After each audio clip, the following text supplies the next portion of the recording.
하나님이 주신 말씀은 신약성경 베드로후서 1장 3절에서 10절, 야고보서 1장 26절에서 27절 말씀입니다. 함께 교독하시고 마지막 절은 합독하시겠습니다. 베드로후서 1장 3절에서 10절 말씀입니다. 그의 신기한 능력으로 생명과 경건에 속한 모든 것을 우리에게 주셨으니 이는 자기의 영광과 덕으로서 우리를 부르신 이를 알므로 말미암음이라.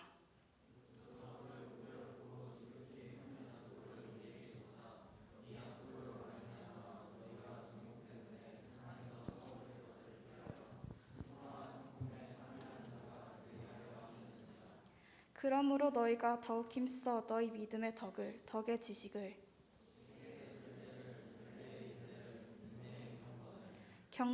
경건의 형제 우애를, 형제 우애의 사랑을 더하라.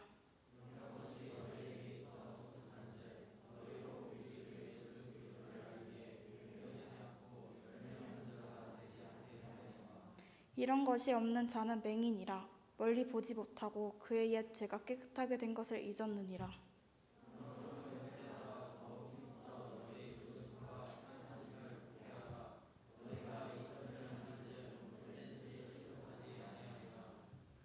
야고보서 1장 26절에서 27절 말씀입니다.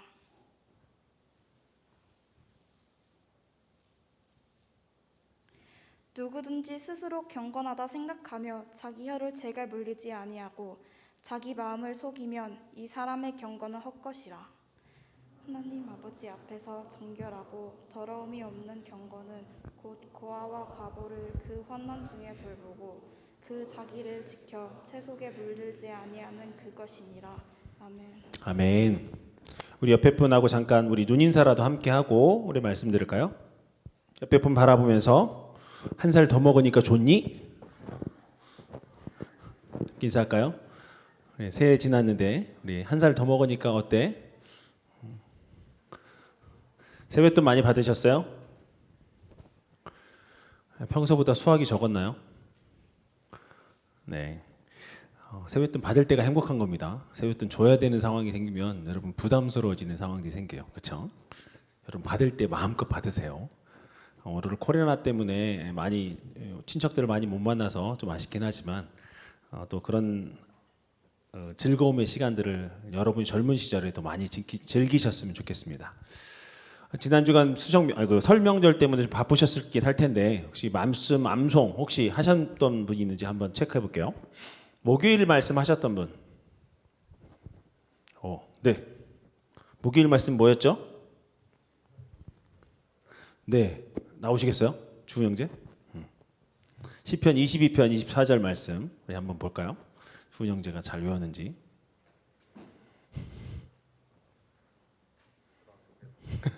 한번 해볼까요?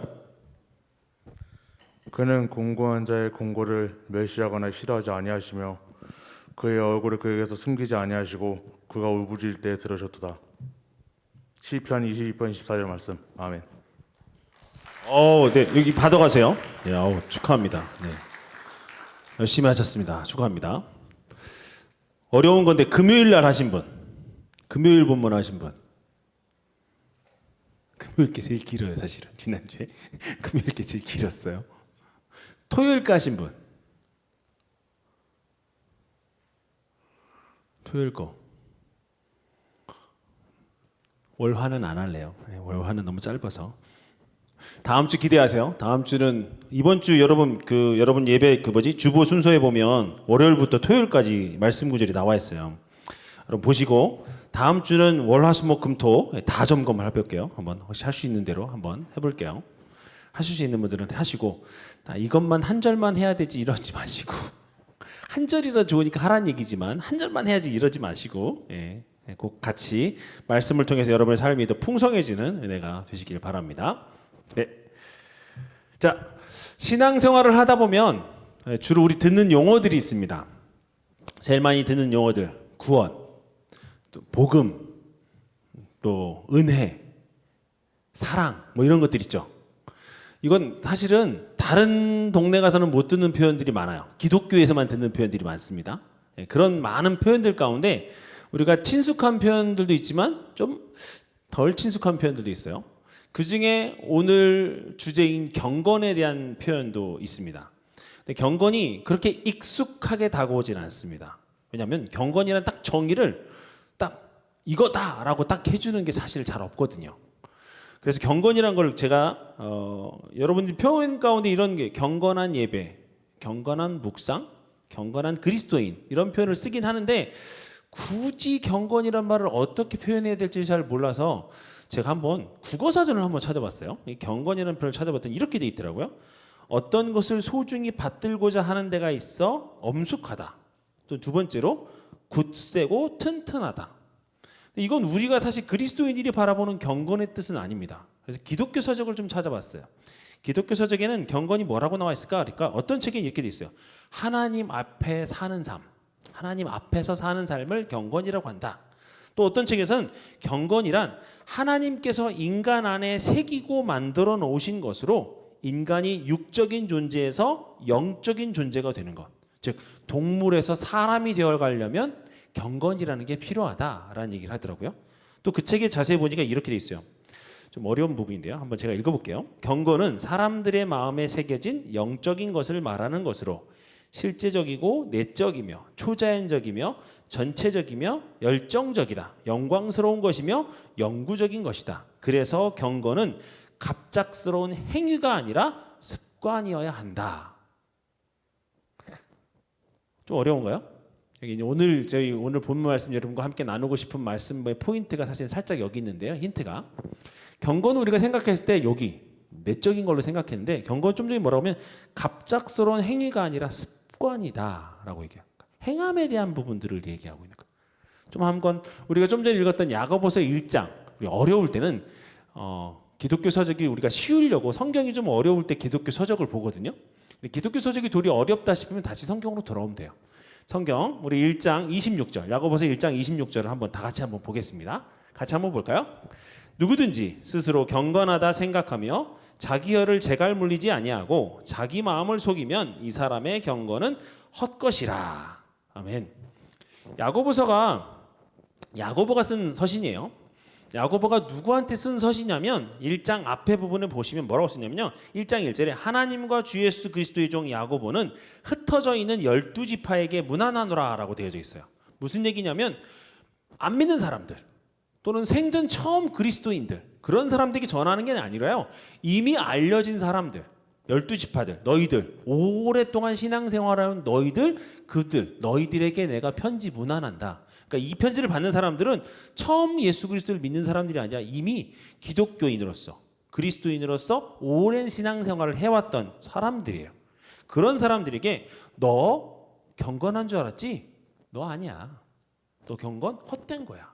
너의 경건 아니야. 너 헛것이야 라고 얘기하는 거예요. 이런 말을 들으면 기분이 어떨까요? 야, 여러분들 지금 신앙생활 10년 이상 하신 분들 계시죠? 태어날 때부터 신앙생활 하신 분들은 아마 20년이 지나셨을 거예요. 그렇죠? 모태 신앙인들은.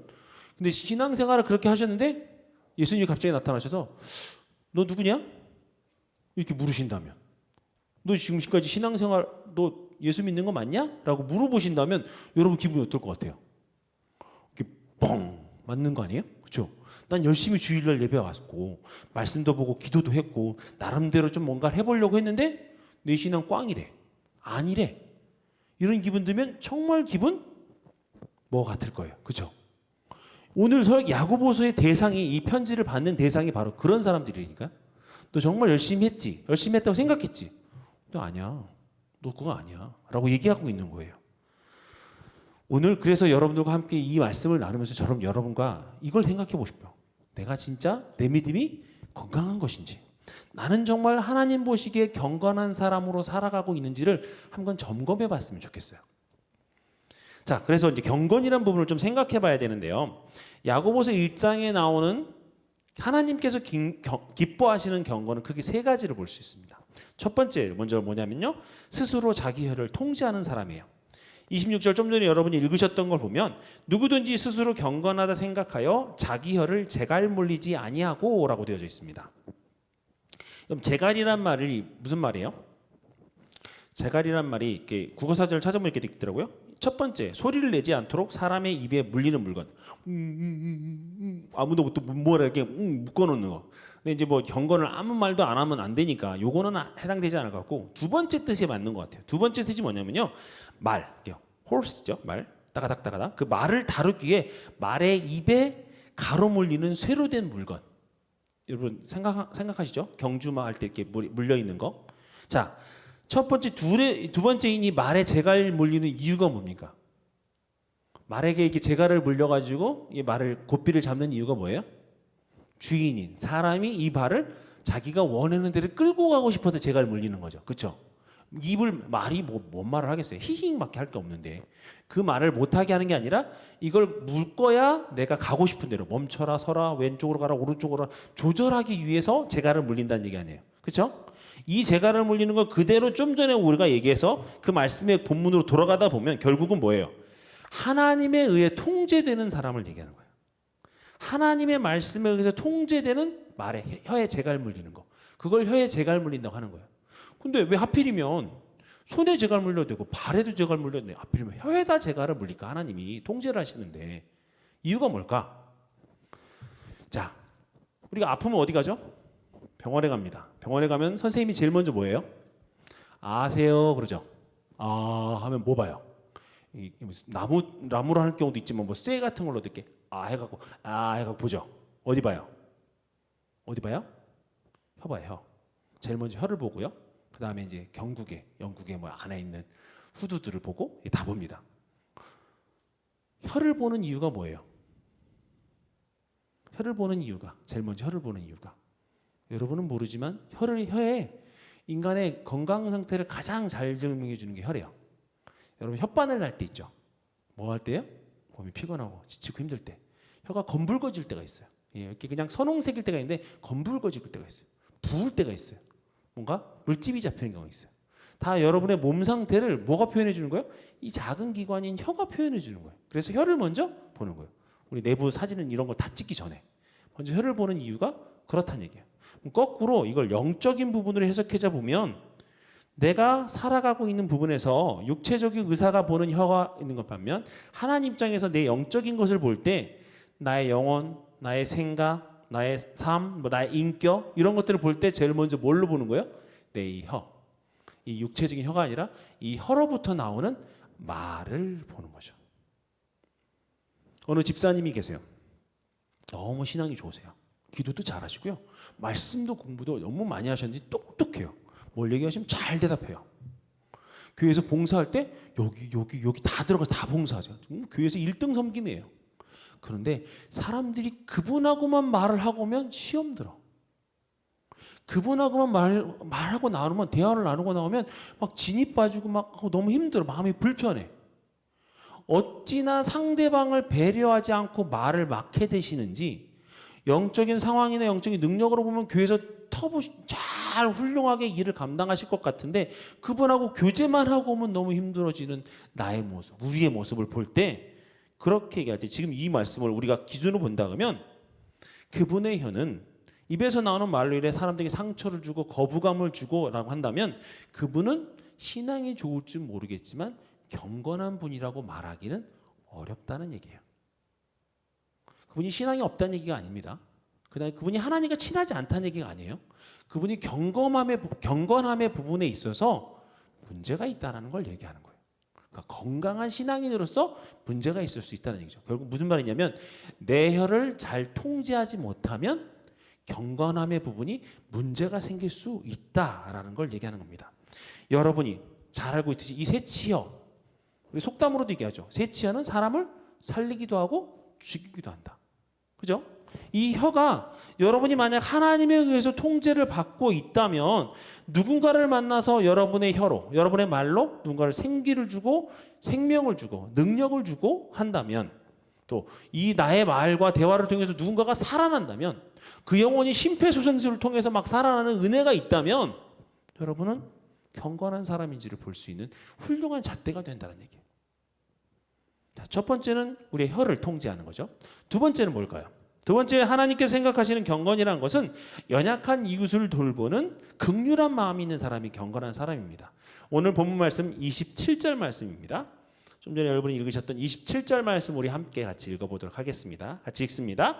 하나님 아버지 앞에서 정결하고 더러움이 없는 경건은 고아와 과부를 그 환난 중에 돌보고. 아멘. 성경에서 고아와 과부라고 하는 표현은요, 그냥 대표명사예요. 무슨 대표명사? 우리 주변에 있는 연약한 자들을 통칭하는 대표명사예요. 그러니까 고아와 과부하면 노약자, 힘든 사람, 연약한 사람, 어려운 사람, 그걸 다 통틀어서 이런 저런 사람 이렇게 표현하지 않고 그냥 성경에서는 고아와 과부 이렇게 탁 통칭해 버리는 거예요. 그렇다는 얘기는 고아와 과부 얘기할 때 우리 대부분은 힘든 사람을 떠올리시면 돼요. 자, 근데 오늘 본문 말씀이 뭐라고 돼 있어요? 우리가 일반적으로 생각할 때 경건한 예배, 경건한 그리스도인 이야기할 때 그 경건은 대부분 정적이에요. 예배할 때 핸드폰 끄시고 조용히 하시고 여러분 자리에서 말씀을 묵상하시고 이렇게 하라고 하잖아요. 그렇죠? 보통 예배 나올 때 막 마음대로 돌아다니고 막 떠들고 옆에 사람하고 장난치고 이렇게 얘기하지 않잖아요. 그러니까 우리가 대부분 생각하는 일반적인 경건이라는 이미지는 정적이에요. 조용히 하나님을 묵상하고 이런 거죠. 오죽하면 묵상이 영어로 뭐예요? quiet time. 조용한 시간이죠. 그죠? 묵상을 한다고 할 때 그 묵상은 조용하게 내 안에 들려오는 하나님의 말씀을 들으십시오. 이런 거예요. 그러니까 대부분 우리가 생각하는 경건이라고 하는 건 정적인 이미지를 얘기하고 있어요. 근데 오늘 본문 말씀 뭐예요? 하나님 말씀하신 경건 뭐래요? 정결하고 더러움이 없는 경건은 고아와 과부를 그 환난 중에 돌보래요. 여기 정적인 이미지가 있어요, 없어요? 없어요. 고아와 과부, 연약한 자, 힘든 사람 돌보려면 뭐 해야 돼요? 손과 발로 움직여야 돼요. 그들의 상황을 항상 살펴야 돼요. 찾아가서 문안해야 돼요. 그러니까 결국은 여기서 말하는 경건은 하나님 말씀하신 경건은 활동적이고 되게 바빠요. 가만히 멈춰있는 정적인 경건이 아니에요. 그럼 이게 생각해 볼 수 있어요. 우리가 쉽게 생각하는 게 하나님 고아를 돌보는 게 무슨 경건이에요? 구제지. 과부 힘든 사람 오는 거 우리 사회봉사에서 하는데요? 그거 구제 아니에요? 우리 이렇게 얘기할 수 있죠. 그렇죠? 이게 어떻게 경건이냐고 얘기할 수 있는 사람이 있어요. 그에 대한 대답을 마태복음 25장에서 예수님께서 하고 계세요. 마태복음 25장 35절과 36절 예수님께서 비유로 하신 말씀인데요. 우리 함께 한번 읽어보도록 하겠습니다. 35절 36절 같이 읽습니다. 시작.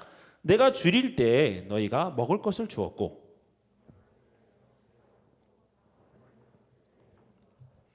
헐벗을 때 옷을 입혔고 병들었을 때 돌보았고 옥에 갇혔을 때 와서 보았느니라. 아멘. 예수님이 이렇게 얘기하셨어요. 근데 상대방이 에?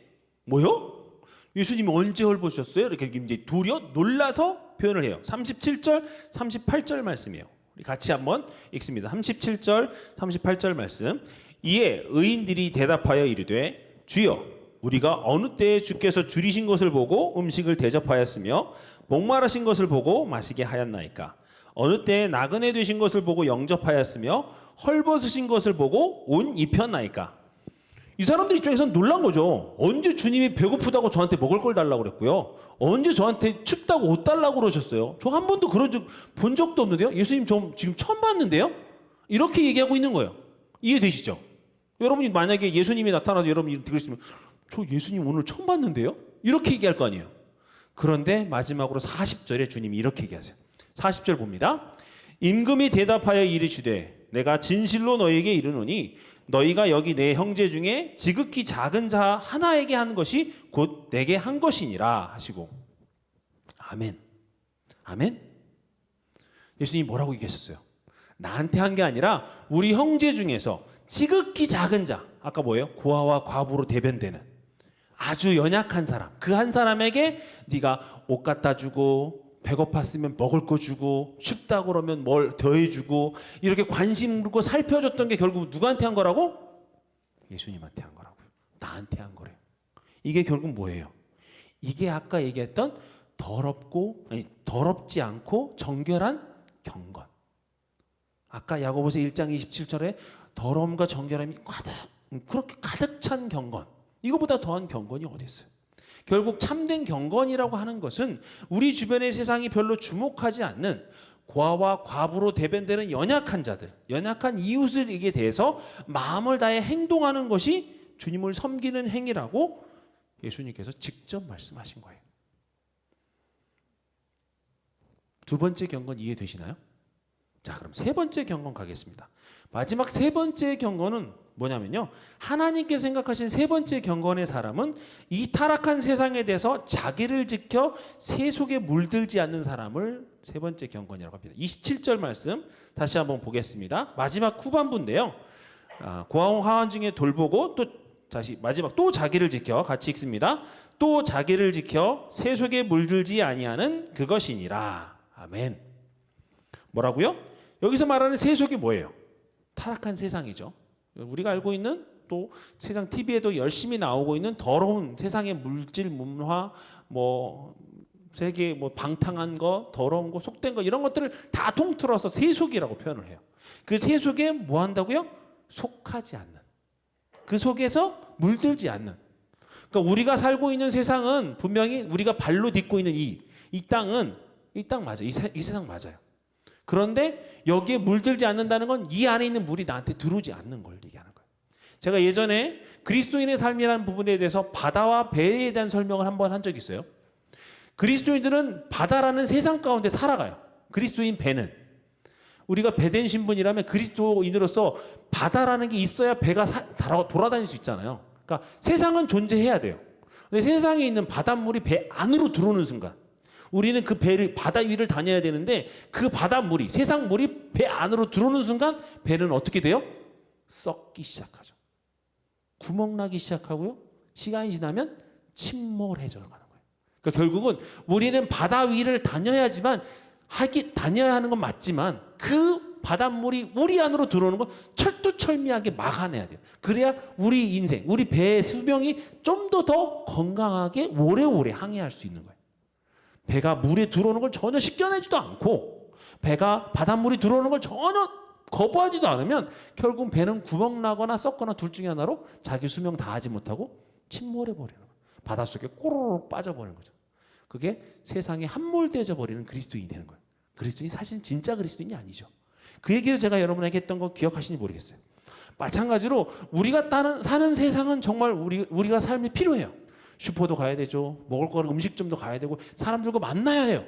그런 세상은 여러분이 존재하고 우리가 그 안에 살아가야 하지만, 그것에 물드는 순간 우리는 더 이상 그리스도인, 온전한 그리스도인의 삶을 살아가기가 어렵다는 얘기예요. 그래서 우리 안엔 구별된 삶의 부분이 필요해요. 그 구별된 삶이 바로 세 번째 말하는 경건이에요. 아마도 한국교회가 첫 번째, 두 번째, 세 번째를 만약에 예를 들자면 제일 많이 회개해야 될 부분도 아마 이 세 번째지 않을까 싶어요. 그리스도인으로서 내가 진짜 그리스도인지 아닌지, 그리스도인지, 진짜 그리스도인지 거짓 그리스도인지를 세상 사람들과 별로 구분되지가 않아요. 옛날에 딱 보면 교회 다니세요? 이렇게 그러는데 요즘은 교회 다니는지 안 다니는지 잘 모르겠어요. 청년들도, 집사님들도 자세히 봐야 교회 다니는 것 같고, 교회 다니는 것 같은데 아닌 것 같고, 요즘 전혀 구분이 되지 않아요. 이게 지금 우리의 문제라는 거죠. 한국교회가 요즘 지탄받고 있는 이유가 바로 이런 거예요. 전혀 세상 사람들과 별 다르지 않은, 그게 문제라는 거예요. 자, 지금까지 알아본 경건 세 가지입니다. 첫 번째, 자기 자신에 대해서 스스로 자기를 통제할 수 있는 사람, 그게 첫 번째 경건이었고, 두 번째, 이웃에 대해서, 특별히 연약한 이웃에 대해서 돌보는 마음이, 긍휼한 마음이 있는 사람. 세 번째, 타락한 세상에 대해서 자기를 지켜서 세속에 물들지 않는 사람. 이 세 가지가 온전한 경건. 이것을 다 조화롭게 이룰 때 하나님이 우리를 보면서 야, 너 참 경건하다라고 칭찬하신다는 거예요. 자, 이 세 가지 중에서 오늘 여러분과 나누고 싶은 건, 이 세 가지를 다 다루기 힘드니까요, 어느 게 중요하냐 이걸 따지기 전에 저는 두 번째 주제를 여러분과 함께 다뤄보고 싶어요. 이웃을 돌보는 긍휼한 마음이 있는 사람에 대한 얘기를 하고 싶어요. 사도행전 9장에 보면 여러분이 처음 보는 인물이 나옵니다. 들어보셨는지도 모르겠지만 아마 거의 안 들어보셨을 것 같아요. 그녀의 이름은 다비다입니다. 또는 도르가라고도 하죠. 다비다, 혹시 이 여인 아시나요? 아시는 분 계세요? 얼마 잘 나오지 않는 표현인데요. 사도행전 9장 36절과 37절에 이 여인에 대해서 얘기가 나옵니다. 우리 함께 같이 읽어보도록 하겠습니다. 같이 읽습니다. 욥바에 다비다라 하는 여제자가 있으니 그 이름을 번역하면 도르가라. 선행과 구제하는 일이 심히 많더니 그때 병들어 죽음에 시체를 씻어 다락에 누이니라. 39절에도 이렇게 되어 있습니다. 39절 같이 봅니다. 베드로가 일어나 그들과 함께 가서 이르매 그들이 데리고 다락방에 올라가니 모든 과부가 베드로 곁에 서서 울며 도르가가 그들과 함께 있을 때에 지은 속옷과 겉옷을 다 내보이거늘. 아멘. 어떤 상황인지 이해가 되십니까? 장례가 난 거예요. 다비다라는 여자가 있는데 도르가라는 여자가 같은 말이에요. 근데 이제 그 여자가 잘 살다가 죽었어요. 근데 그 죽은 그 여자의 근처에 옆에 있는 사람들이 모여서 막 흐느끼고 울고 있는 거예요. 지금처럼 장례식장이 있는 게 아니라 그 자기 집에서 그냥 장례를 하는 옛날 시절이니까 막 울고 있습니다. 근데 그 여자에게 얘기를 할 때 이렇게 돼 있어요. 선행과 구제하는 일이 심히 많더니, 참 많이 선행도 행하고 구제하는 일도 행했다는 얘기죠. 그리고 그 근처에 있는 과부들이 와서 우는데 어떻게 울어요? 그들이 함께 있을 때, 그러니까 도르가가 다비다가 뭐 했냐면 죽기 전에 옆에 있는 과부와 연약한 사람들에게 뭘 지어줬어요? 속옷하고 겉옷을 지어준 거예요. 속옷하고 겉옷. 지금이야 뭐 쉽게지만 그 당시에는 속옷 겉옷을 구할 방법이 없으니까 누군가가 지어줘야 되니까. 그런데 다비다가 그 일을 한 거죠. 천을 어디서 구해와서 바느질을 해가지고 너 이거 입어라고 준 거예요. 옷이 없는 사람들한테 참 귀한 일이었겠죠. 근데 그녀의 장례식장이 딱 벌어지니까 한 사람 한 사람한테는 누군지 좋은지 몰랐는데 다비다가 죽으니까 그 한 사람 한 사람들이 다 모여가지고 뭐 하고 있는 거예요? 다비다가 죽었대. 이 사람이 나한테 이렇게 해줬는데 하면서 자기한테 줬던 이 겉옷, 속옷 가지고 와서 걸어놓고 있는 거예요. 웃긴 상황인 것 같지만 전혀 웃기지 않아요. 만약에 장례식장에서 이 일이 벌어지는, 우리 지금 이 상황이라면 여기 영정사진이 세워져 있어요. 영정사진이 있는데 이 옆에다가 이 사람이 선한 일을 했던 거를 다 걸어놨어. 이 너무 행복한, 너무 많은 따뜻한 장례식장 아니에요? 나는 죽었어요. 제가 죽었어요. 제가 죽었는데 누군지도 모르는 사람이 와서 정명선 목사님이 나한테 젊을 때 이렇게 다 해줬대요. 이거 증거예요. 이쪽에서 정명선 목사님이 와갖고 나한테 그렇게 해줬어요. 이게 증거예요. 그리고 막 증거품이 막 쌓여 있는 거예요. 이게 자녀들이 봤을 때, 또 그 옆에 있는 친구들이 봤을 때, 또 옆에 있는 형제 이웃들이 봤을 때, 와, 정명선 목사 진짜 잘 살았다 하지 않겠어요? 그죠? 저는 이 장례식장이 진짜 마음 따뜻한 장례식장일 것 같아요. 세상에 이런 장례식장이 어디 있어요? 물론 이 다비다는 사실은 죽었지만 다비다의 인생에 있어서 가장 좋은 일들을 많이 베풀었다, 행했다는 증거를 지금 주변 사람들이 다 뭐 시도해 갖고 온 것도 아닌데 한 사람 한 사람 모여가지고 다 증거품으로 걸어놓은 거예요. 거기다가. 그리고 옆에서 다비다가 죽었대요. 그리고 슬퍼 울면서 애통하는 거예요. 돈을 몇 푼 주고 뭐 행사를 많이 하고 이게 아니라 세상에 제일 마음 따뜻하고 행복한 장례식장 아닐까요? 그 생각해봐요. 그죠? 참 훌륭한 사람이거든요. 근데 제가 여러분에게 이렇게 선행과 구제하는 일을, 연약한 고아와 과부의 일을 잘했던 다비다가 칭찬받은 일도 맞지만 다비다가 또 한 가지 칭찬받을 일이 있어요. 그걸 여러분께 말하고 싶은 거예요. 그래 아까 36절이 시작할 때 뭐라고 돼 있냐면 욥바에 다비다라 하는 여제자가 있으니라고 얘기해요. 성경에서 다비다를 여제자라고 표현해요. 자, 이 표현, 여제자라는 표현은 신약 성경 어디를 뒤져봐도 없어요. 딱 여기 한 번만 나와요. 다비다가 얼만큼 대단한 여인이라는 걸 알 수 있죠. 자, 신약에서 얼마나 많은 여인들이 나옵니까? 그것도 대단한 여인들이 나옵니다. 여러분 알고 있는 예수님의 이적 사건 중에 얼마나 많은 일들이 나와요. 그렇죠? 예수님의 발을 씻겼던, 향유옥합을 부었던 마리아, 예수님의 엄마 마리아, 그다음에 막달라 마리아, 그다음에 혈루병 걸린 여인, 그다음에 자기 딸을 구하기 위해서 떡 상에서 떨어진 부스러기라도 좋겠나 했던 그 과부, 다 예수님한테 칭찬받았던 여인들이에요. 예수님이 직접 그 여인에게 훌륭하다, 착하다, 잘했다 뭐 칭찬했던 여인인데 그 여자들에겐 단 한 번도 제자란 표현 안 쓰셨어요. 그냥 칭찬만 해주셨지. 근데 여기 다비드한테는 유독 여제자란 표현을 써주셨네요. 왜 그런 걸까요? 저 왜 진짜요? 이걸 들으면서 제가 충격받는 게 뭐냐면요. 주님께서 만약에 우리를 향해서 야, 너 내 제자 맞다. 너 내 제자 맞다. 그러면 여러분 기분 어떨 것 같아요? 저는 오늘 로또 복권 당첨된 것보다 더 좋아요. 주님이 직접 야, 너 내 제자 맞아. 인정해 주시면 그렇게 인정받으면 얼마나 기뻐요. 오늘 청년 제자훈련 1단계 우리 OT 시작해요. 여러분 청년 제자훈련 1단계 아니 청년 제자훈련 여러분 평생이 제자훈련이라는 이름을 많이 붙이면서 훈련을 하시는데 대체 왜 하시려고 하시는 거예요? 첫 번째 제자처럼 살아보려고 하는 것도 있지만 궁극적인 목적은 뭐예요? 예수님이 직접 와서 명서봐 너 내 제자 맞아. 그거 칭찬받고 싶은 거 아니에요? 또 천국 갔을 때 아, 내 제자 명섭이 왔네? 이렇게 칭찬받고 싶은 거 아니에요? 그렇게 칭찬받으면 사실 끝난 거 아니에요? 그죠? 그거 인정받고 칭찬받고 싶어서 우리 그렇게 훈련하는 건데 지금 다비다는 그렇게 칭찬받은 거예요. 여제자라고 인정받은 거죠. 이게 얼마나 대단한 사건이에요. 사랑하는 여러분, 왜 이 여자는 이렇게 칭찬받고 또 여제자라는 호칭까지 얻었을까요? 무엇이 그녀를 하나님께서 칭찬받는 백성으로 또 여제자란 칭호까지 허락하신 것일까요? 딱 하나예요. 다비다처럼 한쪽 구성에 참 보잘것없는 과부, 고아, 아무도 돌보지 않고 아무도 관심 갖지 않았던 그 사람에게 다가가서 손수건 하나 건네주고 그 등 한번 두드려주고 혹시 예배당에 나와 있는 혼자 있는 청년에게 가서 말 한번 건네주고 차 한 잔 같이 마셔주고 하는 그 행위를 했던 그 모습을 보시면서 야, 얘가 내 제자구나 라고 해주시는 거예요. 여러분 오늘 예배를 통해서 은혜 받고요. 내일부터 내가 세상을 뒤집어야지. 내가 세상에 정말 입지전적인 인물이 돼야지. 이런 얘기를 하라는 게 아니에요. 여러분 주변에, 여러분의 직장, 여러분의 학교, 여러분의 가정에 가셔서 누구라도 연약한 사람, 누구라도 고아와 과부 같은 그런 힘들어하는 사람 있으면 가서 톡톡 두드려. 힘들지? 차 한 잔 마실래?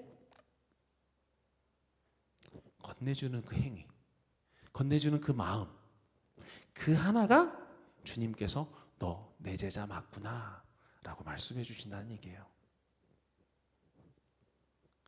경건에 관해서 또 한 사람의 예를 여러분께 드리려고 합니다. 그 사람은 누구냐면 사도행전 10장에 나오는 사람이에요. 우리 10장 1절과 2절에 고넬료라는 사람이 나오거든요. 고넬료에 대해서 한번 들어봅시다. 우리 1절과 2절 한번 같이 읽어볼까요? 같이 읽습니다.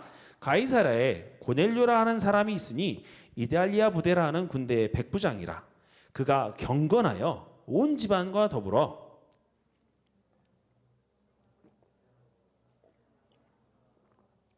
아멘.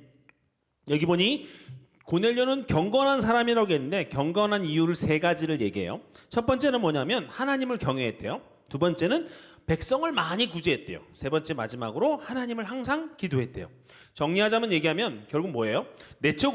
내적으로는 하나님을 경외하고 항상 기도했고 외적으로는 백성을 많이 구제했던 거예요. 그죠? 그래서 결국 하나님 앞에서 너 참 경건한 사람이다 평가를 받기 위해서는 내적으로 하나님을 더 많이 경외하고 사랑하고 기도하고 뭐 이렇게 하면서 묵상하고 말씀의 은혜를 통해 이 내적인 경건들이 있어야 되겠지만 더 완숙한, 또 완전한, 또 온전한 경건을 이루려면 뭐 해야 돼요? 이 내 안에 있는 은혜, 나에게 주신 은혜를 나만 갖는 게 아니라 흘려 보내줘야 되는 거예요.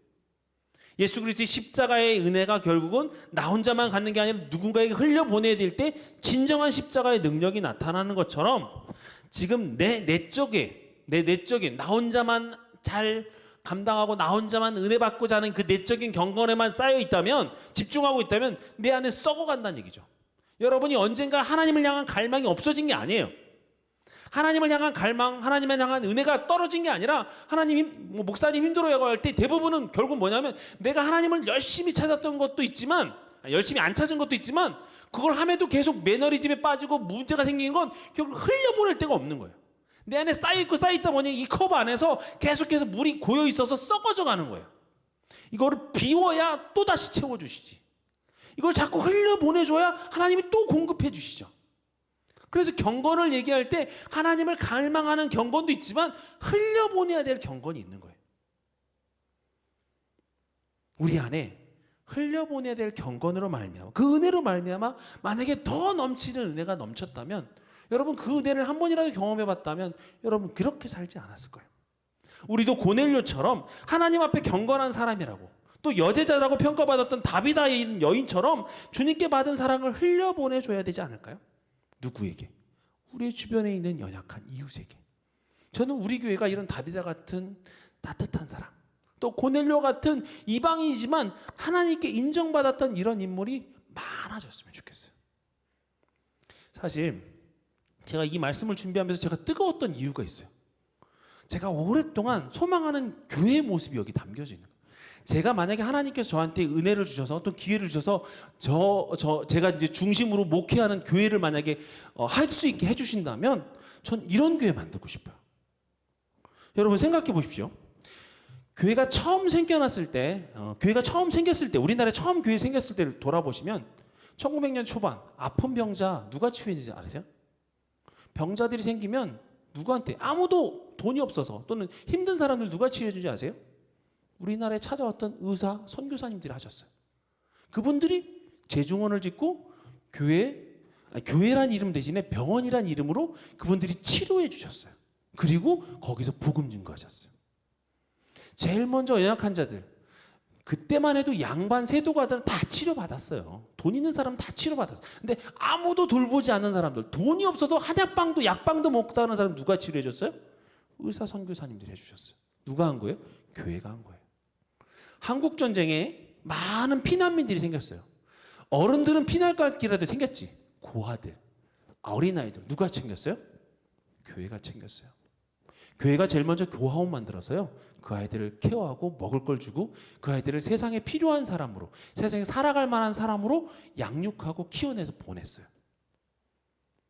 2007년도 12월 7일에 서해안 태안 바닷가에서 유조선 허베이 스피리트와 해상 크레인이 충돌했어요. 그래서 기름이 태안 앞바다에 쫙 깔렸어요. 여러분 그때 기억나시죠? 태안 기름 유출 사건. 우리나라 역사상 가장 심각한 해양 오염의 사건이 바로 그때예요. 근데 지금은 완전히 다 복구돼서 지역 주민의 삶도 회복됐어요. 그렇게 가능했던 이유를 평가를 보니까 무려 자원봉사자가 123만 명이 왔다 갔대요. 123만 명이 왔다 갔다. 혹시 갔다 오신 적 있으세요? 청년들 중에 갔다 온 청년들. 제가 청년일 땐 제 청년들 애들하고 제가 데리고 갔던 적이 있었는데 제가 청년부 회장일 때. 어쨌든 그때 보고에 따르면 한국교회에서 만여 개의 교회가 참여했고요. 123만 명의 자원봉사 중에 80만 명이 한국교회가 감당했어요. 기독교인으로 참가한 사람이 80만 명이 넘어서는 거예요. 천주교에 비해서 8배에 달하는 수치고요. 불교에 비해서는 10배에 달하는 수치라고 얘기를 해요. 여러분, 기독교의 가장 핵심적인 가치는 뭐예요? 슬퍼하는 자들과 함께 울라요. 슬퍼하는 자들과 함께 울어야 되는 게 기독교의 가장 핵심 가치 중에 하나예요. 세상에 제가 작년부터 코로나로 인해서 한국 교회가 여전히 힘들어하고 지탄받는 이유가 뭘까 생각해 봤어요. 왜 한국 교회는 이렇게 세상에 문제가 생겼는데 우리 예배 자리 지키기에만 급급했고 도리어 세상에 지탄만 받고 있는 걸까? 그때 당시엔 태안 사람들이 누구한테 전화한 줄 알아요? 한국 교회에다가 전화했어요. 제발 좀 와주세요. 우리 좀 살려주세요. 한국 교회가 갑시다 하고 예배 끝나고 막 갔어요. 아무도 누가 뭐라 하지 않았어요. 그때 교회요? 표창장 받고 다들 좋아했어요. 왜요? 세상이 정말 제일 앞서서 여러분 그때 한 번이라도 갔다 오시면 아시겠지만 그때 기름 냄새가 하도 독해갖고요. 한 번 하루 갔다 오면 그 다음 날 머리가 지끈지끈 아플 정도예요. 얼마나 기름때가 찌었는지. 하루 종일 닦고 땀내 나는 거 그때 처음으로 제가 지금 여러분 쓰는 코로나 마스크 그때 하루 종일 썼던 것 같아요. 방진 마스크 쓰고 방호복 다 입고 하루 종일 때문에 땀은 땀대로 화장실도 불편하고 이 기름 냄새가 너무 지겨워갖고 머리가 띵할 정도였어요. 왜 한 거예요? 그리스도인이니까. 연약한 사람들이 힘들어하고 있으니까 간 거예요. 그냥 간 거예요. 누가 가라고 떠민 게 아니고 그냥 간 거예요. 그때 한국교회는 사람들에게 박수 받았어요. 작년에 똑같은 코로나가 똑같은 인재가 터졌을 때 한국교회는 뭐 했는지 돌아봤으면 좋겠어요.